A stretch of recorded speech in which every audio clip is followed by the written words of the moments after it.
बज रहा काल का डंका, कोई बचने न पाएगा, बचेगा साध जन कोई जो सर चलो लगाए।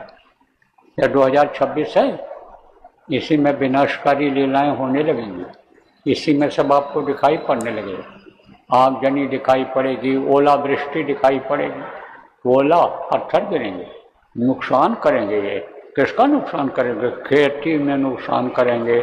आप ये कहो हमारे खेत में नहीं गिरा, हमारे एरिया में नहीं गिरा, लेकिन जहाँ गिरेगा वहाँ साफ करेगा फसल को। और ज़्यादा जब नुकसान हो जाएगा तो सबके ऊपर असर आएगा। विदेशों में भी अन्न की कमी इस वजह से दिखाई पड़ेगी कि भारत से अन्न वहाँ पर जा नहीं पाएगा। जिसको निर्यात कहते हैं, अन्न का एक्सपोर्ट करते हैं, वो नहीं हो पाएगा तो उनको भी दिक्कत आएगी खाने की। तो पूरा विश्व प्रभावित हो सकता है इन आपदाओं से।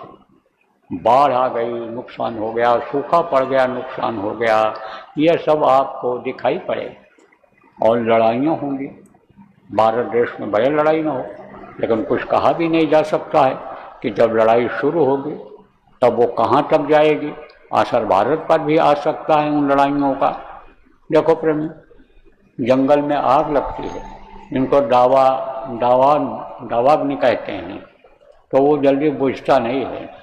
और एक राज्य से दूसरे राज्य से जंगल टच होता है, और एक कुछ देश ऐसे होते हैं कि जो देश से टच होता है, तो जब टच होगा, छुआ रहेगा तो आग वहाँ भी जा सकती है।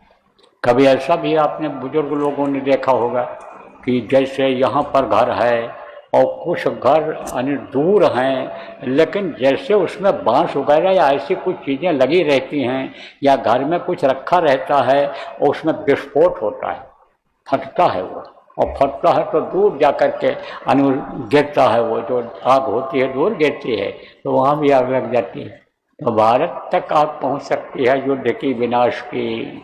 आप ये समझो, ये सब बहुत कुछ इसमें से सुनाई पड़ने लगेगा अभी आपको इसी 2026। लेकिन आप लोग अगर चाहोगे तो बहुत लोगों को बचा लोगे। आप कैसे बचा लोगे? जब मेहनत करोगे, जब ये सोच लोगे कि जान बचाना बहुत बड़ा पुण्य का काम है, जान को मारना बहुत बड़ा पाप का काम है, जब ये जान लोगे, ये सोच लोगे, तब आप बचा लोगे।